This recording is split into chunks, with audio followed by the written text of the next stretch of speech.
করে কিছু বলি তাহলে বলতে হবে ইরান। কারণ ইতিমধ্যেই আমরা জানি যে 10 দিনের একটা আলটিমেটাম দিয়ে দিয়েছেন ডোনাল্ড ট্রাম্প এবং সেই 10 দিনের মধ্যে অলরেডি 3 দিন কেটে গিয়েছে। এখন প্রশ্ন হচ্ছে, তেহরানের আকাশে মাঝে মধ্যেই কুণ্ডলীকৃত ধোঁয়া মাশরুমের মতো দেখা যাচ্ছে এবং বিভিন্ন শহরে দেখা যাচ্ছে ধোঁয়ায় ভরে গিয়েছে। তাহলে কি এয়ার স্ট্রাইক শুরু হয়ে গেল? ডোনাল্ড ট্রাম্প কি এবার ইরানে এয়ার স্ট্রাইক চালাবেন?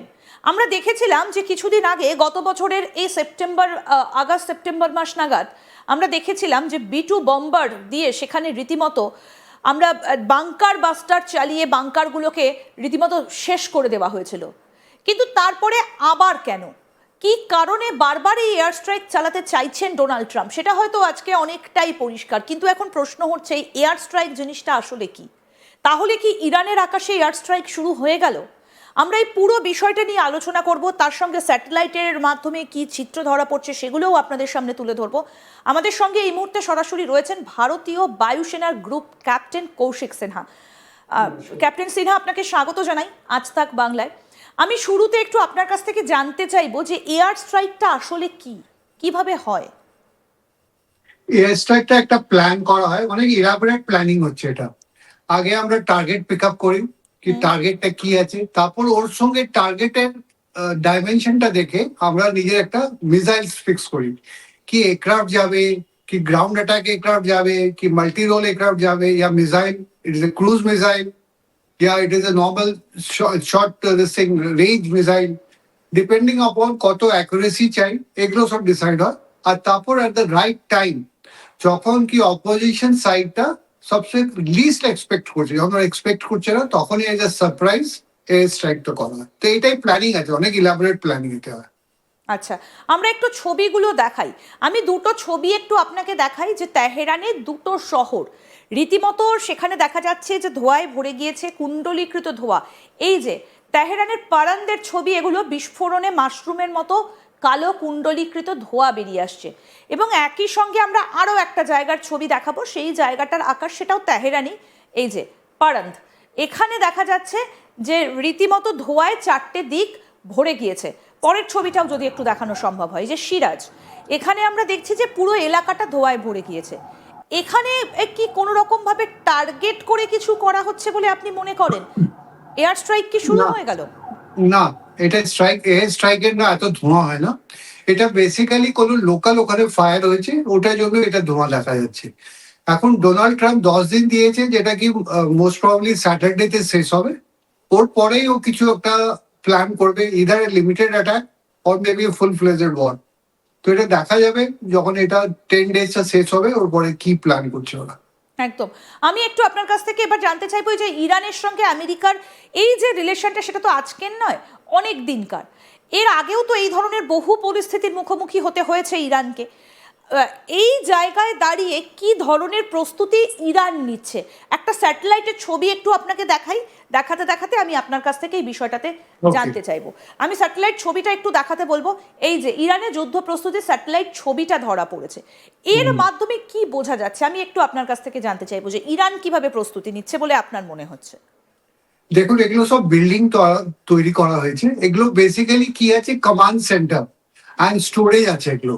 তো স্টোরেজ গুলো ইউজ করা হয়, এগুলো মিসাইলস জেনারেলি হিলস এর বেসে করা হয়, কারণ কি অনেকই ডিফিকাল্ট আছে কোনো এয়ারক্রাফট থেকে এয়ারক্রাফটের হিলে বেসকে অ্যাটাক করা, কেন কি এয়ারক্রাফটকে নিজের সেফটি মেনটেন করে এত ক্লোজ আসতে পারে না হিলের কাছে, হিলের বেসের কাছে। তো এটা সেফটি মেজার হচ্ছে, এরা হিলের নিচে করেছে, স্টোরেজ আছে প্লাস কমান্ড সেন্টার, যেখান থেকে কন্ট্রোল করা যেতে পারে পুরো অপারেশনটা। তো এটাই ওটা দেখাচ্ছে এখানে। এই বেশ কিছু বাংকার যেগুলো তৈরি করা ছিল মাটির নিচে, সেগুলোকে তো আমেরিকা শেষ করে দিয়েছিল গত সেপ্টেম্বর মাসে যখন অ্যাটাকটা হয়েছিল। এগুলোকে কি আবার তৈরি করা হয়েছে বলে মনে হচ্ছে? না, ওরা বাংকারটা স্ট্রাইক করেনি, ওরা বেসিক্যালি নিউক্লিয়ার বাংকার গুলো স্ট্রাইক করেছিল। তো তিনটে যে বমটা ফেলেছিল, ওটা তিনটেই নিউক্লিয়ার বাংকার, যেখানে নিউক্লিয়ার আর্মস রাখা ছিল, নিউক্লিয়ার বম রাখা ছিল, ওগুলোকে অ্যাটাক করেছিল। নর্মাল যে বাংকার আছে যেখানে লোকরা থাকে আন্ডারগ্রাউন্ড, ওগুলোকে করা হয়নি, আর এগুলো এখনো আছে। এগুলোকে কিভাবে আইডেন্টিফাই করা হয় এয়ার স্ট্রাইকের সময়? এটা আর্মি থেকেই হয়, স্যাটেলাইট পিকচার যেমনি এটা দেখাচ্ছে, এগুলো থেকে পিন পয়েন্ট করা হয়, আর ওর পর একটা ওয়াচ রাখা হয় ফর এ লং টাইম। কি ওটা কেমনি মুভমেন্ট আছে, কোন ট্রাক যাচ্ছে, কোন গাড়ি যাচ্ছে, কে আসছে, এগুলো সব স্যাটেলাইট থেকে বোঝা যায়। আর যত স্পাই স্যাটেলাইট হয় ইউএসএ, ইভেন ইন্ডিয়ার কাছে যে স্পাই স্যাটেলাইট আছে, প্রত্যেকে একদম সেন্টিমিটার্সে বোঝা যায়। তো আমরা তো ওটাকে পুরো গাড়িটাকে আমরা দেখতে পারি, গাড়িতে কে মুভ করছে ওটা দেখতে পারি। আর ইউএস এর কাছে তো আরো মিলিমিটার আছে, ও গাড়ির নম্বরটাও দেখতে পারে। তো অ্যাকুরেটলি ওরা বলতে পারে কোন গাড়ি আসছে, কিসের গাড়ি আসছে, মিলিটারির গাড়ি, সিভিলের গাড়ি, কোনো স্টার প্লেট আছে কিনা, সামথিং লাইক দ্যাট, এভরিথিং ওরা পিক আপ করতে পারবে। তো এটা ওরা বুঝতে পাবে কি এই জায়গাটা কিসের জন্য ইউজ করা হচ্ছে। তারপর ডিসাইড করা হবে কটা এগুলো বিল্ডিং আছে যেখানে ইম্পর্টেন্ট লোকরা যায়, কোথায় মিসাইল ডিপোজিট আছে, কোথায় মিসাইল করে রেখেছে, নিউক্লিয়ার ওয়ারেন্টস কোথায় রেখেছে। তো এগুলো দেখে দেখে over a period of time স্যাটেলাইটে, এটা স্যাটেলাইট ইমেজরি হয়, ইন্টেলিজেন্স নেটওয়ার্ক ওদের হয়, যেটা ইন্ডিয়ার কাছেও আছে। তো ওটা দিয়ে আমরা টার্গেট গুলো আইডেন্টিফাই করি। আর ওর পরে ফের ডিসাইড করে কোন এয়ার স্ট্রাইকটা হবে, বা এয়ারক্রাফট হবে, বা মিসাইল হবে, এগুলোই ডিসাইড করা হয়। তো এটাই হচ্ছে প্ল্যান। আচ্ছা, কোথাও গিয়ে কি মনে হচ্ছে যে ডোনাল্ড ট্রাম্প এবারে একটু বড্ড বেশি এয়ার স্ট্রাইকের জন্য এগিয়ে রয়েছেন? কারণটা কি, উদ্দেশ্যটা কি ডোনাল্ড ট্রাম্পের? বেসিক্যালি একটা দেখা যায় ডোনাল্ড ট্রাম্পের নিজের লোকাল পলিটিক্স অনেক আছে। যে ওবামা যে প্রেসিডেন্ট ছিল, ওর সবসময় ওবামার সঙ্গে নিজেকে কম্পেয়ার করে। রিসেন্টলি আমরা দেখলাম নোবেল পিস প্রাইজ, যেমনি ওবামা নোবেল পিস প্রাইজ পেয়েছে, এও সবসময় বলতে থাকে আমাকেও নোবেল পিস প্রাইজ পাওয়া উচিত। নাও সিমিলারলি ইরানের সঙ্গে যে লাস্ট নিউক্লিয়ার ডিল হয়েছিল, এটা ওবামার টাইম হয়েছিল, যেটাকে ও সবসময় বলতে থাকে ডোনাল্ড ট্রাম্প কি অনেক খারাপ হয়েছিল। আর ইউএসএ আন্ডার ফ্রাস্ট্রেশন এটাকে বানিয়েছিল, করেছিল, যেটাকে ভালো হয়নি। এই জন্য যখন এর ফার্স্ট টার্ম ছিল ডোনাল্ড ট্রাম্পের, তখন ওরা ওটাকে সাসপেন্ড করে দিয়েছিল। না, ও দেখাতে চায় কি আমি একটা বেটার ডিল করতে পারি ইরানের সঙ্গে, ওটাই জন্য এই চেষ্টা করছে আর থ্রেটেন করছে ইরানকে। বাস এটাই হচ্ছে ওর নিজের পার্সোনাল প্রবলেম উইথ ওবামা। এবার যদি সত্যি সত্যি এয়ার স্ট্রাইক হয়, ইরানে যদি সত্যি সত্যি এয়ার স্ট্রাইকের কথা ঘোষণা করেন ডোনাল্ড ট্রাম্প, তাহলে তো শুধুমাত্র কি কোনো নির্দিষ্ট জায়গাকে টার্গেট করে করা হয়, নাকি মোটামুটিভাবে পুরো ইরানটাকে ঘিরেই করা হবে, নাকি তেহরানটাকে টার্গেট করে করা হবে? আমি জানতে চাইছি যে টার্গেট পয়েন্টটা কিভাবে বাছাই করা হয়। আমরা যখনও অ্যাটাক করি কোনো কান্ট্রিকে, তো এটা অলওয়েজ মিলিটারি টার্গেটকে করা হয়, কখনো সিভিলিয়ান এরিয়াকে আমরা টার্গেট করি না।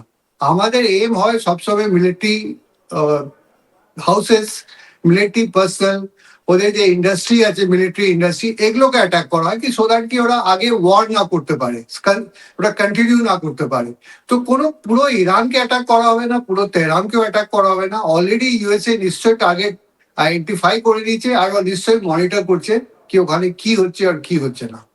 বাট আমার মনে হচ্ছে না পার্সোনালি কি ইউএসএ অ্যাটাক করবে। হতে পারে একটা লিমিটেড অ্যাটাক করুক, বাট ফুল ফ্লেজ